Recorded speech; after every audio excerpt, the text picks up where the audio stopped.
Trevor Noah had walked onto the stage with the easy confidence that always followed him. The audience erupted, clapping and cheering, many of them already fans of his sharp humor and thoughtful insights.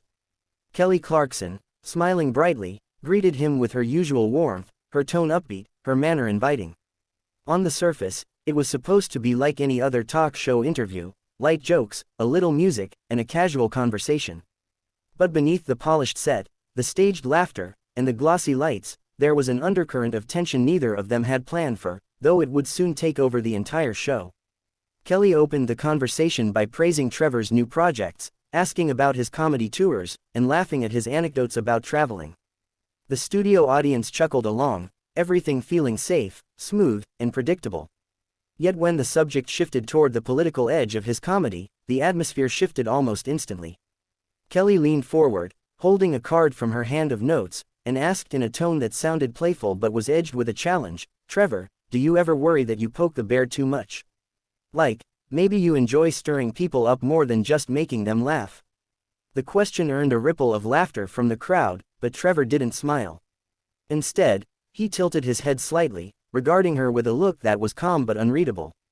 His voice, when he responded, was measured, deliberate. "I don't think pointing out the truth is poking the bear, Kelly. Sometimes the bear needs to be poked if it's stomping through everyone's yard." The audience clapped, some nodding at the remark, but Kelly didn't let it go. She pressed on, her smile fixed, though her eyes revealed she was intentionally testing his stance. "But doesn't it ever cross your mind that sometimes your truth feels like an attack? Some people think you go too far, that maybe you're not trying to bring people together, but rather drive them apart." Trevor shifted in his chair, leaning back as if to give himself the space to choose his words carefully. The air in the studio tightened. "No, Kelly," he said firmly, "I don't enjoy calling out injustice or corruption. There's nothing fun about that. But pretending everything is fine just so people stay comfortable. That's not comedy, it's denial. If people feel uncomfortable when I joke about real issues, maybe the discomfort is coming from the reality, not the joke." The crowd broke into applause, though there were a few awkward laughs sprinkled in. Kelly chuckled nervously, not willing to let the tension settle into silence. She tried to spin the moment lighter, but instead dug deeper.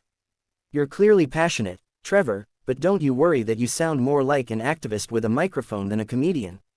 Some people say it's less about the jokes now and more about the message, almost like you're lecturing your audience."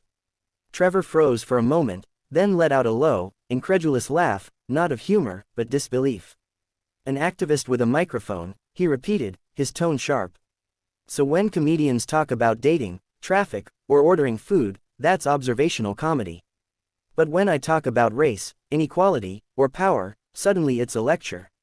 Why is it that when people from certain backgrounds use humor to talk about hard truths, they're told they're not funny anymore, just political? That's the double standard." The audience erupted, clapping and cheering loudly. Kelly's smile flickered, her fingers tightening around her cards. She tried to steer the show back into lighter waters, but Trevor wasn't done. He leaned forward, his voice growing firmer, commanding the entire room. "Comedy has always been political.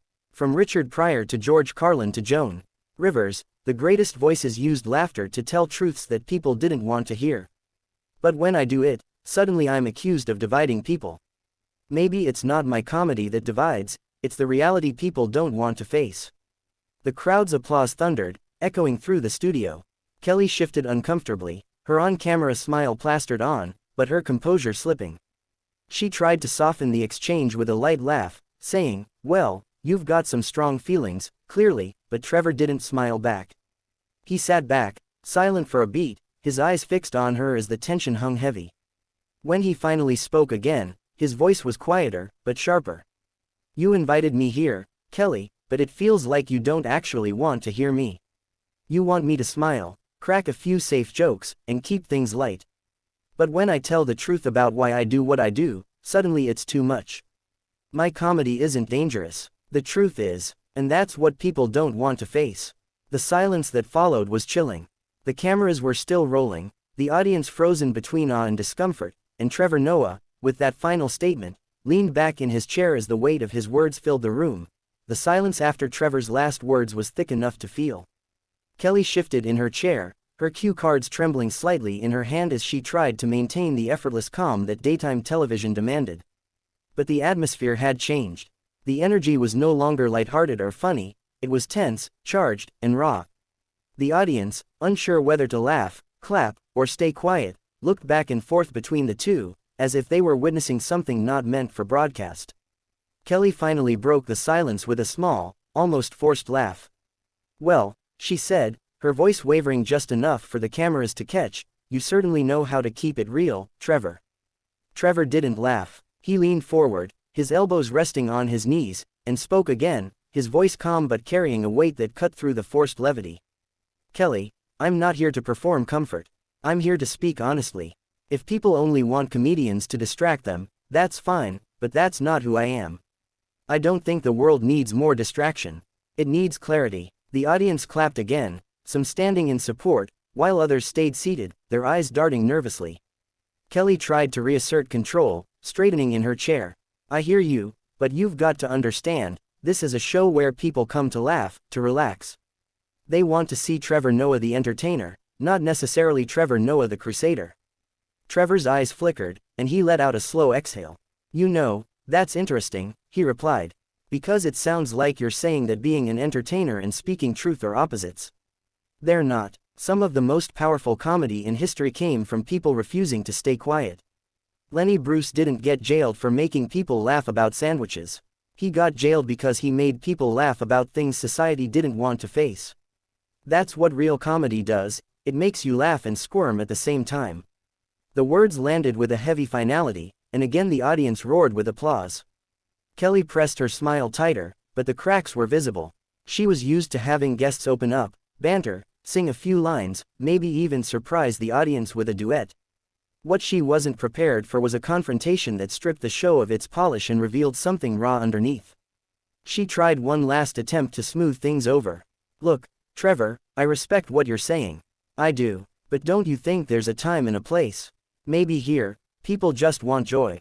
Trevor shook his head slowly, his voice growing more intense. "Joy without truth is an illusion, Kelly. You can't build happiness on top of silence. That's like painting over a cracked wall and pretending the foundation isn't crumbling. My job as a comedian isn't just to make people laugh, it's to make them think. Because if laughter doesn't lead to change, what's the point?" The studio seemed to hold its breath. Kelly's expression faltered, her attempt to keep the mood playful completely unraveling now. For a brief moment, she looked at him not as a host, not as a performer, but as someone who had just been caught off guard in her own house. The silence stretched on too long, the producers in the wings shifting uncomfortably, unsure whether to cut to commercial or let it play out. And then Trevor moved. He sat back in his chair, scanned the audience, and with a calmness that felt almost rehearsed, he said, "Maybe this isn't the right stage for me." His words were quiet, but they rang out louder than anything else said that day. He reached down, unhooked his microphone, and stood. The scrape of his chair echoed through the studio, pulling a collective gasp from the crowd. Kelly's jaw fell slightly, her cue card slipping from her hands. "Wait, Trevor, are you serious?" she asked, her voice rising, her host's smile gone completely now. Trevor nodded, his face composed, though his eyes burned with conviction. "I am, because if speaking honestly isn't welcome here, then I don't need to stay." He turned toward the side of the stage, the cameras still rolling, the crew frozen in place. The audience erupted in murmurs, some booing softly, others cheering him on. The spectacle was unlike anything the show had ever seen. Kelly stood halfway, reaching a hand toward him, her voice pleading now, though tinged with disbelief. "Trevor, wait, don't do this, we can finish the conversation." But he stopped, turning back toward her and the audience, his presence commanding even more now that he was on his feet. "The conversation's already finished, Kelly. People will always try to silence truth by calling it too much, too serious, too divisive. I've heard it all, but I won't play along with that narrative, not here, not anywhere." With that, he gave the audience one last glance, a brief wave, and walked off stage. The sound of his footsteps echoed in the stunned silence, and the cameras, unsure whether to cut away or follow, lingered on Kelly's stunned face. She stood frozen for a beat, her hands pressed against her cue cards, her eyes darting toward the crew for help. The audience was buzzing, whispers swirling, some recording on their phones, knowing they had just witnessed something that would be replayed and debated endlessly. The producers finally cut to commercial, but the damage was already done. Clips would soon flood social media, headlines would explode, and the moment Trevor Noah walked out on Kelly Clarkson's show would become a cultural flashpoint. In that instant, it was no longer about comedy or talk shows. It was about truth colliding with comfort, and what happens when one refuses to bow to the other. The commercial break cut the cameras, but nothing could cut the tension inside the studio. Audience members buzzed in their seats, whispering to one another, phones already out to capture the chaos. A few brave ones stood, peering toward the wings where Trevor Noah had disappeared. Kelly sat frozen at her desk, cue cards scattered in her lap, her smile long gone. She had handled awkward guests before, even tense interviews, but nothing like this. This wasn't just an interruption. It was a moment that shattered the illusion of control she prided herself on maintaining. Producers rushed onto the stage, crouching near her chair, speaking in hushed but frantic tones. "We'll pivot. We'll fill the segment. Don't worry. Just breathe," one said, while another signaled to the audience to stay calm, plastering on a nervous smile as if that could undo the spectacle they had just witnessed. But there was no undoing it. Everyone knew they had seen something live that daytime TV had never dared broadcast. Backstage, Trevor walked with a purposeful stride, his mic now in the hands of a startled stagehand.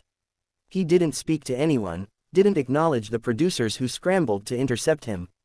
His face was calm, but his steps were deliberate, almost defiant, as if walking out of that studio was as much a statement as the words he had left behind.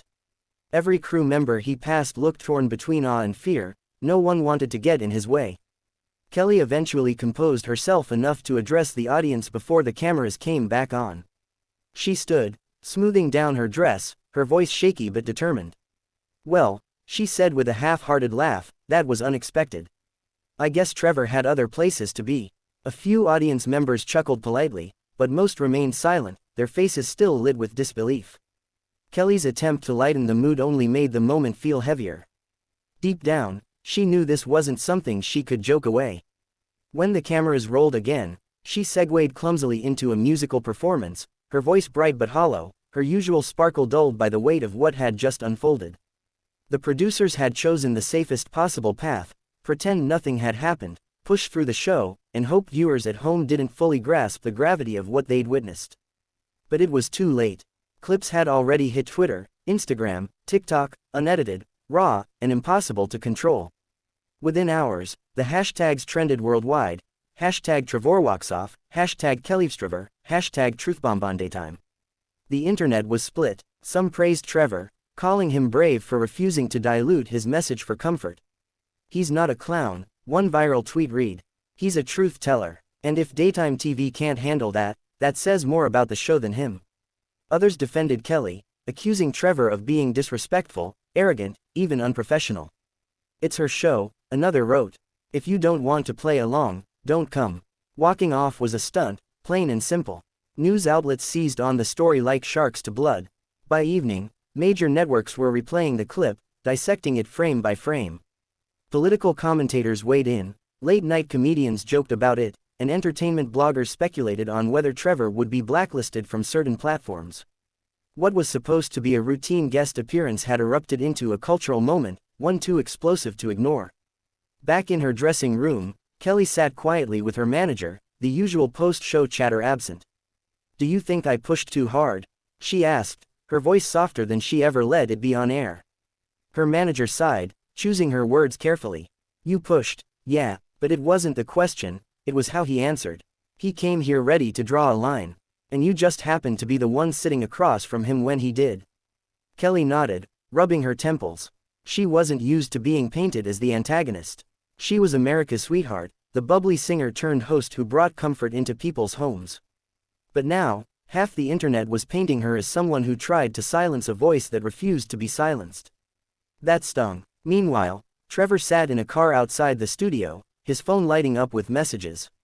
Friends, colleagues, even strangers reached out, some congratulating him, some warning him. His publicist called twice, urging him to issue a statement before the narrative got away from him. But Trevor stayed quiet, scrolling through the feeds, watching in real time as the world debated his walkout. He knew people would be divided. He knew the blowback was coming. But he also knew one thing for certain. He had spoken his truth, and he hadn't compromised it for the sake of applause. The next morning, the fallout grew bigger.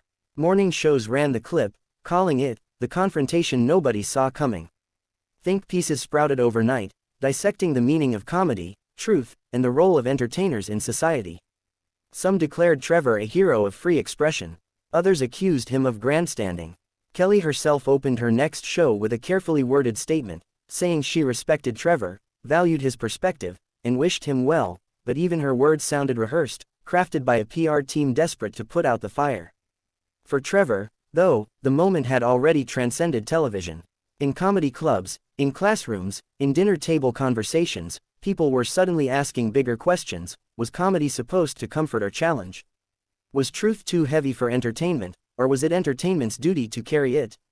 What had started as a fiery exchange between a host and her guest had become a mirror for the culture itself. And in that mirror, no one could avoid seeing the reflection of their own discomfort.